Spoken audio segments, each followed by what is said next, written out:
La producción de Otra Mañana se comunica con los nuevos Motorola Moto G34 5G y Moto G24. Hello, Moto.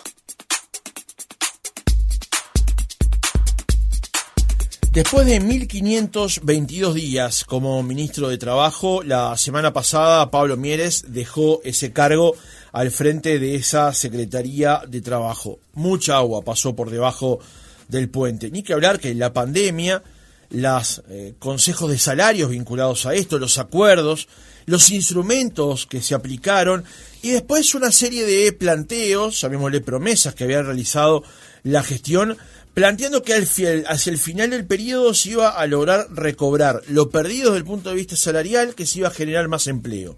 Ahora comienza otra etapa, que tiene que ver con lo electoral, que tiene que ver con la campaña y cómo se va a posicionar el Partido Independiente solo e integrado a la coalición de gobierno durante lo que queda de este año 2024. Hoy nuestra entrevista central es con Pablo Mieres, ex ministro de Trabajo y Seguridad Social y actual líder y precandidato del Partido Independiente. Francisco Morales, Otra Mañana. Mieres, ¿cómo le va? Buenos días, gracias por acompañarnos. Sí, un gusto. Realmente muchas gracias por la invitación y nada, estamos a las órdenes como siempre. Recién sacaba la cuenta, 1522 días para hacer la producción del reportaje. Me hizo acordar al presidente que lleva que lo va marcando todos los días. Eso es un poco, me suena pesado impresionante, también. Sí, impresionante. Bueno, yo lo único que sé es que estuve justo 50 meses, ya no por días, pero sí por meses, y bueno, fueron sin duda tiempos muy intensos, inolvidables también. Y de los que me llevo un recuerdo muy muy positivo, de mucho trabajo, de mucha exigencia, pero también de muchos logros, de muchos resultados, de mucha capacidad de respuesta frente a los problemas que tuvimos que enfrentar, con un equipo de trabajo que respondió 100% en todos los roles, en todo el equipo, en todas las direcciones. La verdad que siempre lo he dicho, cuando uno lleva adelante una gestión positiva, si no tiene equipo es imposible. Y acá hubo un equipo, y un equipo que además continúa ahora, porque estos meses que quedan de este gobierno asumió el doctor Mario Aristi, que fue el subsecretario durante todo este tiempo, y como subsecretario Daniel Pérez, que era el director de empleo y que además es de mi partido, del Partido Independiente, y como directora de empleo Rosana Fagalde, que es también del Partido Independiente. ¿Cómo evalúa el tiempo de gestión? Teniendo en cuenta que el Partido Independiente era un partido con un perfil hasta ahora, por lo menos parlamentario, y después de estos 1522 días, de estos 50 meses, ha asumido en el Ministerio de Trabajo, después vamos a hablar del resto, una gestión ejecutiva. ¿Cómo lo evalúa? Muy bien, porque justamente yo creo que ahí se dio un cambio en la imagen del Partido Independiente. El Partido Independiente es un partido chico, que ya tenemos 22 años de historia, pero que hasta el 2020 era básicamente un partido parlamentario, con muy buena gestión parlamentaria. La verdad, yo debo decir que cuando nos tocó a mí estar en el Parlamento, pero a los compañeros que han estado de diputados y particularmente Iván Posada, que ha estado durante toda la gestión del Partido Independiente en la Cámara de Diputados, nos ha ido bien. Hemos sido trabajadores, productivos, con ideas, con proyectos de ley, con aportes, eso no hay ninguna duda, pero nuestro perfil era ese. La gente lo que veía era un partido con buenas ideas, con buenos técnicos, que lo que estaba pidiéndole a la gente en cada elección era tener más votos para tener algún diputado más, para llegar al Senado, etcétera. Bueno, eso cambió. Nosotros ahora somos un partido de cogobierno, y transcurridos los 4 años que han transcurrido de este gobierno, decimos lo hicimos bien, gestionamos bien, somos capaces de gestionar políticas públicas y de hacerlo con éxito, de hacerlo sin tener ningún tipo de tacha ni de cuestionamiento, con lealtad por el gobierno de coalición, y por eso es que le podemos pedir a la gente el voto, ya no solo para estar en el Parlamento, sino para seguir cogobernando. Porque yo creo además que esta elección es una elección muy relevante, porque tiene una disyuntiva muy clara entre seguir avanzando por el camino de este gobierno de coalición, que yo creo que ha mostrado razones para el aval, para recibir el aval, o lo otro, que es la oposición, que la verdad yo estoy sorprendido, hubiera querido una oposición más constructiva, con más ideas. Fue una oposición de poner el palo en la rueda, de que no le venía bien nada, que no hubo reconocimiento. La imagen más clara de eso es en un reportaje que le hicieron en un medio colega de ustedes a la precandidata Carolina Cose, cuando exactamente, cuando le dicen, pero entonces usted no reconoce nada de este gobierno, y queda en silencio hasta que una periodista le dice, bueno, hay 74.000 puestos de trabajo más. Sí, bueno, eso puede ser, pero no son de buena calidad. A ver, del otro lado lo que hay es justamente la nada, lavarse las manos frente a la reforma de la seguridad social, nada más ni nada menos que frente a este plebiscito, cuestionar toda la transformación educativa. Entonces, para mí es clave, el Partido Independiente quiere crecer, por supuesto, tener más espacio en el próximo gobierno, pero además quiere que un gobierno de coalición perdure, porque nos va la vida de la continuidad de cambios que quedan pendientes. Hay que seguir avanzando en la transformación educativa, hay que encarar de una vez por todas la reducción de la pobreza infantil, hay que crecer a otro ritmo, a otra velocidad, para que el país tenga los recursos para poder hacer esas cosas, ¿no?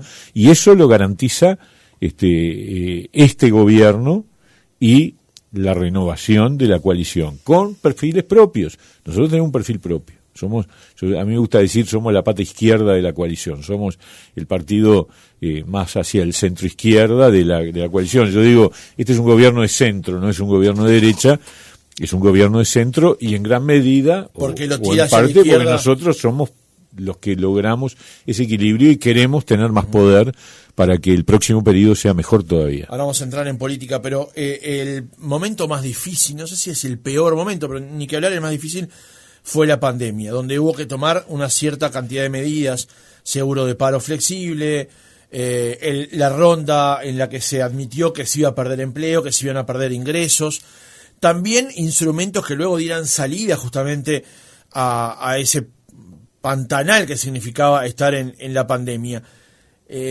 ¿Cómo fue la gestión de esos días? Teniendo en cuenta que habían asumido el 2 de marzo, el 1 de marzo fue la asunción oficial, digamos, el 2 de marzo llegan al cargo, el 13, que es un viernes, se decreta la pandemia, y el lunes ya había que estar tomando medidas. ¿Cómo fue ese momento? La verdad es una muy buena pregunta, y la verdad que fue tremendo. Fue una sensación de que se nos venía encima algo que no estaba previsto. Quiero decir que ese día, el 13, estaba reunido el CONASAT, convocado por nosotros, el Consejo Nacional de Salud y Seguridad en el Trabajo, porque veíamos que algo iba a pasar, y estaban ya trabajando en la discusión de los protocolos para cómo trabajar en pandemia, ¿no es cierto? Que eran cosas, todas palabras novedosas: tapabocas, cuarentena, distanciamiento, todas esas cosas que después se convirtieron en familiares y diarias. Bueno, en aquel momento era como que estábamos descubriendo. Lo otro que hicimos el sábado 14, estas cosas me acuerdo perfecto, porque claro, son inolvidables. El sábado 14 anunciamos que cualquier trabajador que tuviera que cuarentenarse, por lo tanto no podía ir a trabajar, iba a ser amparado en el subsidio por enfermedad, aunque no estuviera contagiado. Fue una señal muy clara, con un instrumento disponible, que es el subsidio por enfermedad, porque eso es lo que el Uruguay tuvo también de ventaja. El Uruguay es un país que ha construido una red de protección social, no de ahora, ni del gobierno pasado, ni los anteriores, de décadas atrás, un país de bienestar, un país que yo leía en esos días análisis de la CEPAL y del Banco Mundial y del BID, y decía de los trabajadores latinoamericanos, de todos los trabajadores latinoamericanos, solo el 16% tiene derecho a un subsidio en caso de interrupción del vínculo laboral, o sea, el seguro de paro. Solo el 16%. Y si sacamos Uruguay y Chile, queda menos del 10%. O sea, Uruguay al revés, tenía el 70 y pico % de los trabajadores, porque hay que sumar a los funcionarios públicos que no tenían digamos que tenían garantizado la continuidad del cobro del salario, 70 y pico % de los uruguayos que trabajan tienen el derecho al seguro de paro. Y eso era una ventaja brutal. Ahora, inventamos sobre eso. Yo creo que eso es lo otro que hay que señalar. Creamos, en una semana se nos ocurrió el seguro de paro parcial, que fue un instrumento fantástico porque permitía que hubiera una reducción de actividad, porque obviamente la pandemia obligaba a una reducción de actividad, pero que al mismo tiempo el trabajador mantuviera el vínculo laboral y trabajara unas horas o unos días. Y ese fue un instrumento que funcionó durante todo el 2020 y 2021, y después el otro gran instrumento fue la prórroga, es decir, acordar decretos y leyes que nos permitieran, cuando se vencían los 4 meses, porque las personas iban a seguro de paro por reducción o suspensión que duraba 4 meses. Se vencían los 4 meses y ahí decidimos, mirá, tuvimos 180.000 trabajadores en seguro de paro en el mes de abril y mayo de 2020. 180.000. Que esos 180.000, bueno, algunos se fueron reincorporando, etcétera, etcétera, pero pasaron 4 meses y tuvimos que renovar prórrogas. Yo me cansaba la mano de firmar prórrogas todos los viernes de vencimientos de seguro de paro, un laburo del BPS, un laburo de la Dirección Nacional de Seguridad Social, estudiando los casos. La verdad, fue una cosa extremadamente extenuante, pero también muy satisfactoria, porque vos veías que con eso estaba salvando el laburo de la gente, y con eso estaba salvando las empresas, porque también hay que mirarlo del otro lado del mostrador.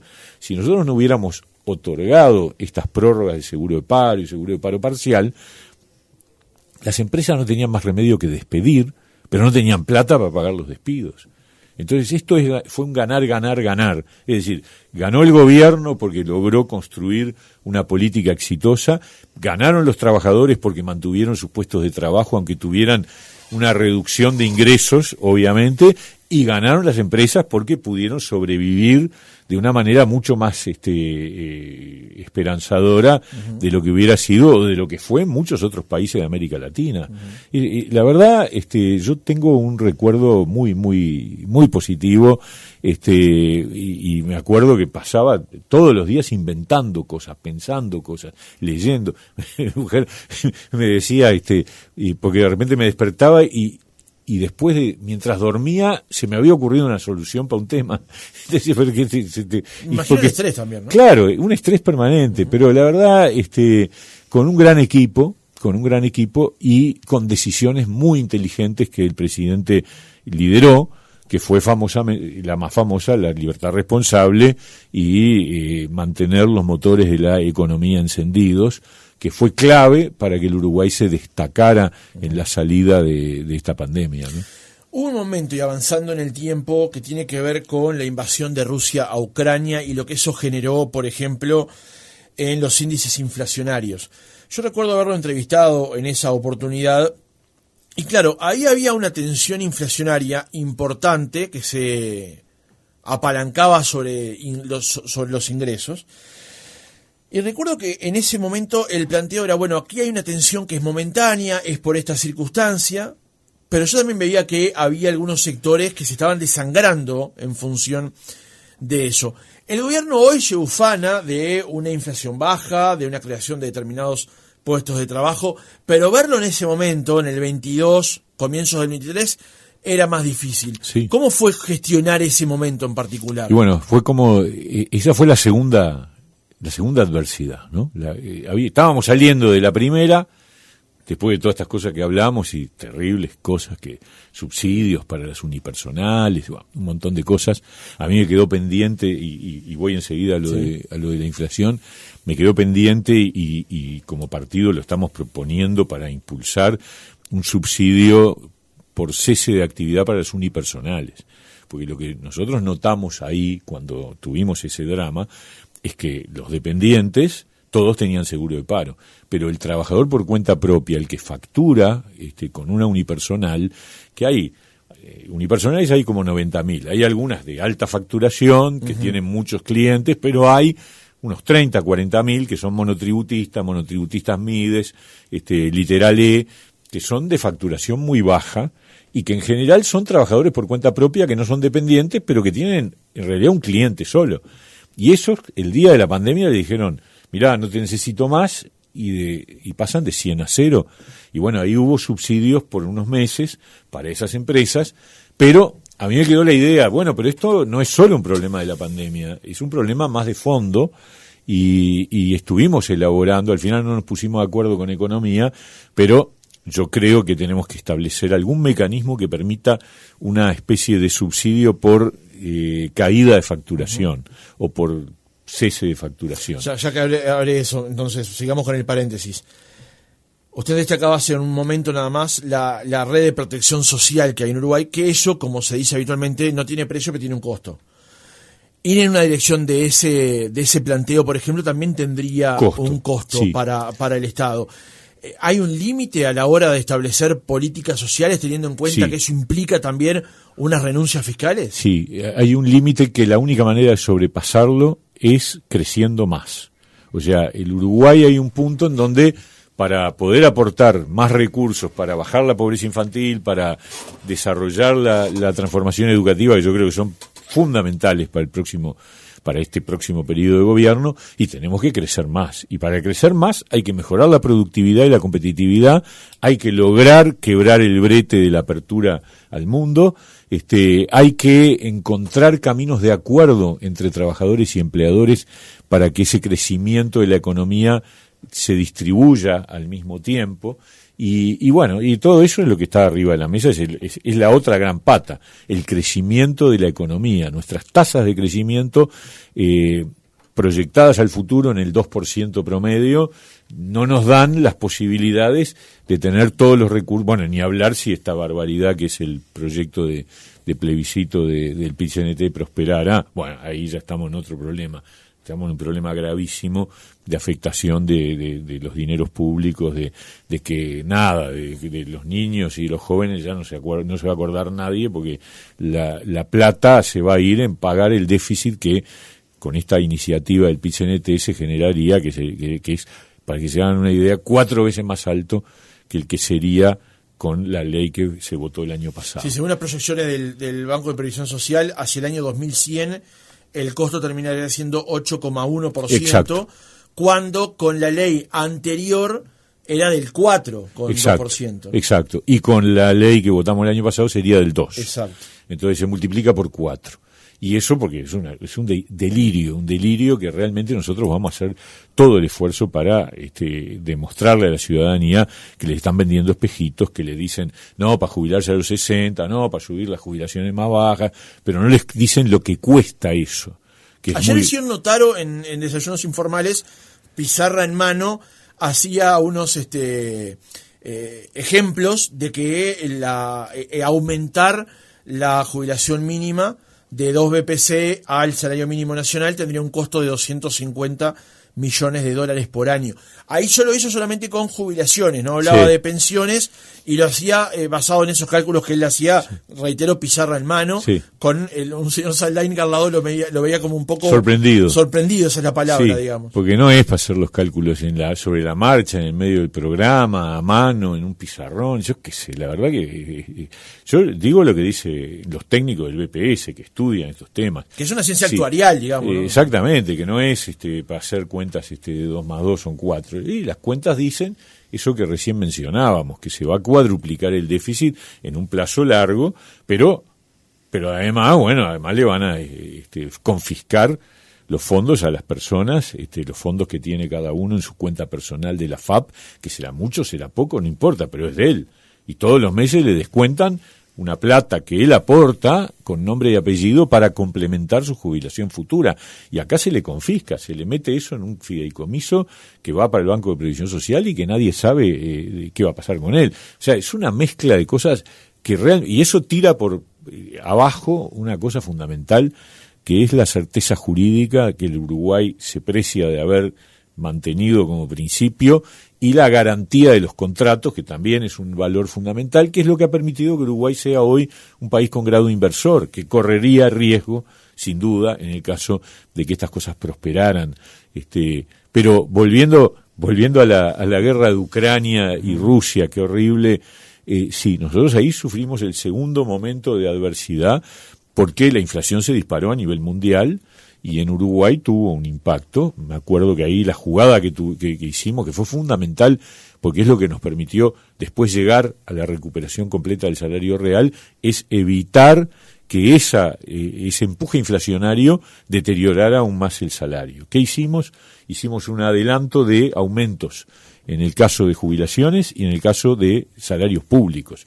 Yo me acuerdo que en abril del 22 establecimos que en julio se disparaba un aumento extra para los funcionarios públicos y para los jubilados, y se le recomendaba al sector privado que los acuerdos firmados en la 9ª ronda de 2021, que tenía un momento de 2022 se cumplía el primer año, en vez de postergar los ajustes por inflación para el segundo año, se adelantaran al primer año. ¿Cuál fue la idea? La idea fue preservar el poder adquisitivo de los trabajadores, porque como veníamos de una caída, la caída que se produjo entre el 20 y el 21 por la pandemia, una caída, como tú decís bien, acordada. Nosotros firmamos, una de las cosas que a mí me hace sentir orgulloso y además reconocerle al PIT-CNT fue que firmamos en julio del 20 que si la economía caía íbamos a aceptar una caída del poder adquisitivo del salario. Se firmó por las tres partes en el Consejo Superior Tripartito. Entonces, en virtud de ello, en julio del 21, la mayoría de los trabajadores que pactan su salario por el Consejo de Salarios habían caído 4 puntos, 4%. O sea que había que recuperar ese 4%. Y ahora venía un empuje inflacionario, lo cual podía agravar la situación. Por eso dijimos, no, vamos a adelantar aumentos para bancar el cimbronazo de la guerra de Ucrania, y efectivamente en Uruguay la inflación creció un poco, pero después enseguida volvió a bajar, obviamente virtud del equipo económico y particularmente del Banco Central, pero de todo el equipo económico, y eso llevó a que entonces el camino de la recuperación salarial no se afectara. Pero claro, después vino la sequía el siguiente año, y la sequía y la diferencia de competitividad con Argentina, que nos complicaron mucho en la zona del litoral, e incluso en algunos meses no solo en el litoral, porque se expandió el fenómeno. Uno de los sectores que fue más castigado de todos y que a mí me dolió mucho, y la verdad hoy uno se siente contento de que los del sector, que turismo, nos reconozcan que hicimos todo para ayudarlos, pero la verdad que fue un golpe atrás de otro, porque la pandemia le pegó al turismo, el caso argentino también le pegó al turismo directamente, ¿no?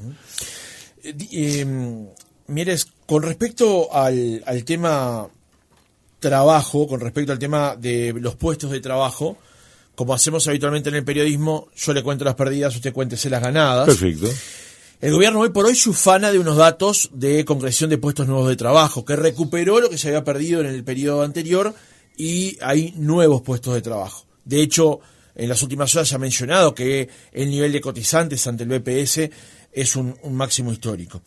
Recuerdo que aquí lo entrevistamos en el programa cuando el Ministerio de Trabajo planteó una reformulación de la Ley de Promoción de Empleo Juvenil y para otros sectores también minoritarios de la sociedad que requieren de un apoyo. En ese momento, cuando le consulté por qué se cambiaba la ley, por ejemplo, del tema del trabajo juvenil, usted planteaba que el instrumento anterior no había dado resultados.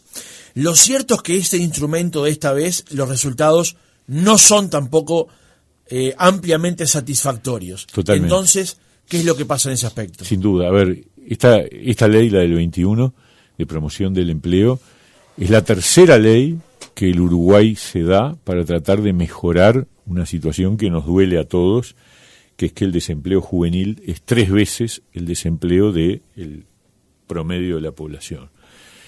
Y bueno, primero hubo una ley de empleo juvenil de los años 90, después hubo una ley de empleo juvenil del periodo de gobierno del Frente Amplio, y nosotros inventamos esta nueva, que tiene algunas mejoras. Pensamos que eso iba a mover la aguja, no movió la aguja, esa es la verdad. O sea, está claro que el camino de las leyes de promoción de empleo por lo menos por ahora, no han tenido la respuesta, porque esto depende del empleador, ¿no es cierto? El empleador tiene que verlo, y eso es que hicimos publicidad, hicimos difusión, fuimos al interior a explicar la ley de promoción del empleo. La gente, el empleador tiene algunos prejuicios, digamos, o ideas sobre los jóvenes que hace que le tenga más, digamos, distancia la posibilidad de contratarlos. Porque fíjense que con esta ley de promoción del empleo, para el caso de el trabajo por primera vez, si la persona ingresa, un gurí de 18 a 24 años, entra a un trabajo por primera vez, durante el primer año tiene el empleador cobra un subsidio bastante importante, pero le agregamos que si mantiene a ese trabajador como empleado, mientras lo mantenga, está exonerado de aportes patronales hasta que ese muchacho cumpla 25 años. O sea, le dimos un impulso, pero no ha movido la aguja. Nosotros tuvimos el año pasado 4.500 casos, casi todos de jóvenes, porque también en esta ley de promoción del empleo incorporamos los mayores de 45 años, las personas con discapacidad.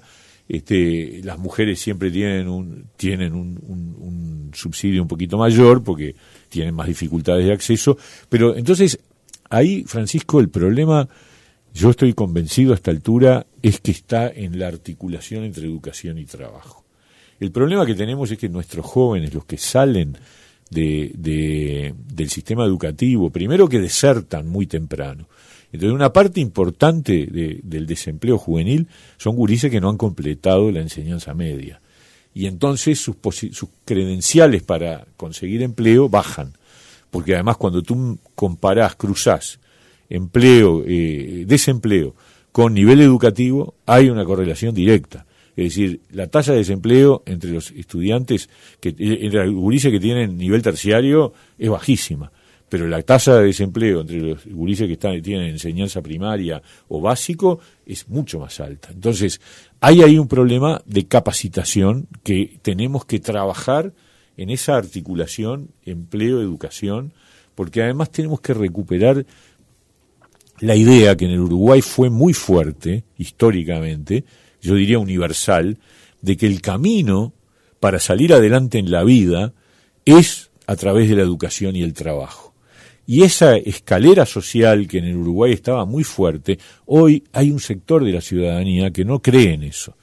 Y es lógico que no crea, porque si el 20% de los gurises que nacen viven en hogares pobres durante la primera etapa de su vida, si después en la educación la mitad de los gurises desertan antes de terminar enseñanza media, y además son 3 veces más desocupados, ¿cómo van a pensar que el camino es la educación y el trabajo? Si no, la educación y el trabajo los expulsó, o ellos decidieron desertar.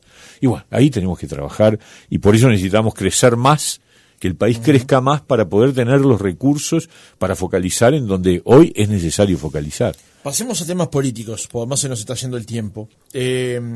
Como usted decía más temprano, el Partido Independiente ha tenido una presencia parlamentaria durante buena parte de sus 22 años de vida, ahora es ejecutiva. Usted destacaba, su labor, obviamente, la de Daniel Pérez al frente del Ministerio de Trabajo, pero está la señora Botero, el señor Daniel Radío, Gerardo Sotelo y otros nombres más del Partido Independiente que han estado en otras áreas de gestión.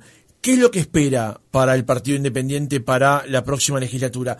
Teniendo en cuenta que con la versión parlamentaria del Partido Independiente había siempre tenido una votación oscilante, digamos. Sí, espero que la gente nos acompañe. La verdad estamos muy convencidos de que nos merecemos más apoyo, y por eso le vamos a pedir a la gente el voto, porque además queremos hacer más cosas. Si a mí tú me preguntás el otro día, unos colegas tuyos me preguntaban, a mí me gustaría que el partido se hiciera cargo de las políticas sociales en el próximo periodo, porque tenemos perfil, tenemos equipo, tenemos gente.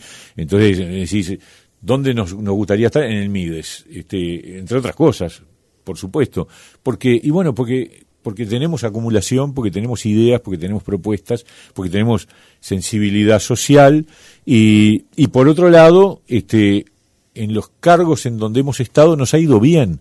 Ese es el otro tema. Se puede confiar en gente del Partido Independiente. Tú nombraste los casos, está también Andrés Carrasco en el INACOP, el Instituto del Cooperativismo, está Roberto Pérez Rodino en la CARU, en la Comisión Administradora del Río Uruguay, en todos los lugares.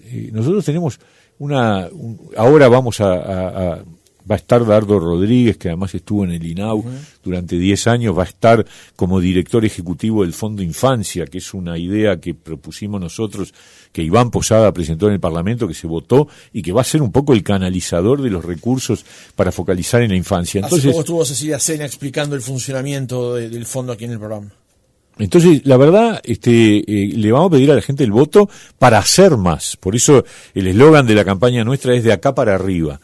De acá, lo que hicimos, que estamos orgullosos, pero para arriba porque hay que hacer mucho más. Y yo creo que es muy importante que frente a la incertidumbre que plantea una oposición, que frente a un plebiscito tan lamentable como es el que impulsa el PIT-CNT, diga libertad de acción, se lavan las manos. O sea, hay dos precandidatos que firmaron por esta barbaridad y uno que dice que no está de acuerdo. El cuarto que se retiró tampoco estaba de acuerdo, pero ¿qué van a hacer si les toca gobernar? Porque ya aquello de convocar a un gran diálogo social, como decía Fernando Pereira, pero vos vas a tener una bomba de tiempo estallando en tu cara porque te lavaste las manos, porque no saliste a decir, mire, esto es una barbaridad. Entonces, ¿ese es el partido que quiere gobernar?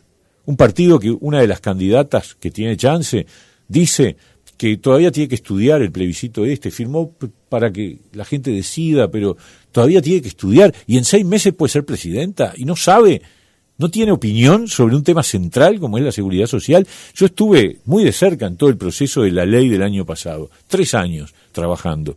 El Frente tuvo 3 representantes en la comisión de expertos. Nunca nos presentaron un proyecto alternativo. Siempre criticaron todo lo que nosotros proponíamos, pero nunca nos dijeron, miren, no, la cosa va por acá. ¿Y qué ha dicho Fernando Pereira? No, si ganamos, nosotros vamos a crear un gran diálogo para discutir qué vamos a hacer con la seguridad social. La verdad, es muy poco serio, es muy demostrativo de falta de ideas. Lo mismo con la educación, la transformación educativa. Está bien, están en contra. Bárbaro. ¿Y qué harían? Porque el último gobierno del Frente dijo que iba a cambiar el ADN de la educación y no hizo nada. Entonces, ¿qué van a hacer? Entonces, frente a esa incertidumbre que es hoy la oposición y que además se ha angostado porque el sector más moderado se ha reducido a su mínima expresión, bueno, nosotros creemos que es fundamental tener un nuevo gobierno de coalición y es fundamental que el Partido Independiente tenga mucho peso en ese gobierno de coalición. Ahora, la pregunta es política. ¿Contra quién va a debatir el Partido Independiente? Porque el Partido Independiente ya está hablando, usted lo acaba de decir, de ir en gobierno de coalición. Pero si va a debatir contra el Frente Amplio es con lo mismo que van a debatir los otros partidos. Sí. ¿A qué apunta justamente el debate político? Nosotros nos vamos a diferenciar por las propuestas que recién yo mencionaba. El camino de la educación y el trabajo significa prioridad en el combate a la pobreza infantil, reducir a la mitad la pobreza infantil en el próximo periodo de gobierno y dejarla en 0 en el siguiente. Y no es difícil, la verdad, porque lamentablemente nacen muy pocos niños. Entonces, tener un 20% de niños pobres es tener un número de niños pobres que son alrededor de 36.000 aproximadamente, entre 0 y 6 años, que viven en alrededor de 20.000 hogares. Vos tenés que pegar con políticas focalizadas en esos 20.000 hogares y sacarlos de la pobreza. De vuelta, eso implica recursos. Recursos, por eso tenemos que crecer. Se mide por ingresos. Por eso tenemos, Claro, tenemos que poner más recursos en la infancia, pero más focalizados también, porque a veces se ponen recursos, pero después no se aplican bien y no llegan a quien tiene que llegar. Entonces, es clave la focalización, identificarlos y seguirlos, y acompañarlos, y darles la oportunidad a quienes viven con esos niños, que son padre y madre o madre solas muchas veces, a que se puedan insertar en el mercado laboral, porque ese es un camino fundamental. Pero después, tenemos que evitar que la mitad de los gurises queden por el camino en la enseñanza media, porque hay que seguir la trayectoria vital de esos gurises. Fueron pobres cuando necesitaban tener otros niveles de prestaciones, después llegan a la escuela, terminan a gatas la escuela, entra al liceo y se salen. No, bueno, no puede ser. Tenemos demasiados pocos gurises.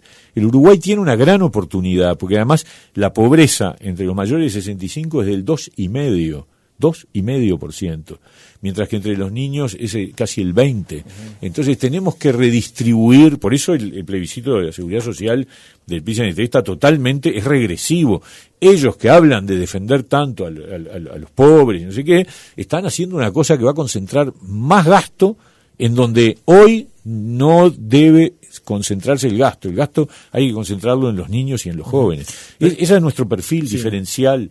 Ahí va, pero quiero apuntar sobre el tema del perfil político también, porque siempre hablamos de, usted lo decía recién, la coalición no es una coalición de derecha, es una coalición de centro, en otro aspecto tironeada por el Partido Independiente hacia la izquierda. El Frente Amplio en la última elección votó el 39%, 7-8 puntos menos de lo que había votado en la elección anterior, y dicen que esos votos muchos fueron para el sector de Talvi.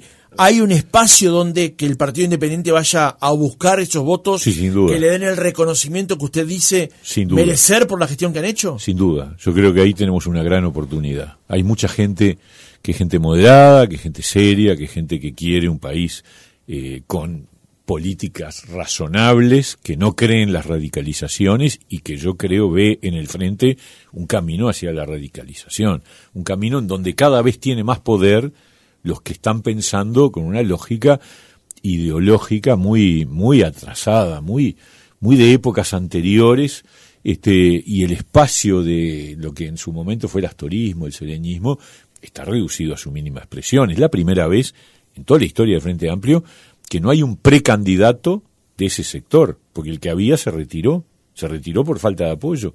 Entonces tenemos un frente angosto, no un frente amplio.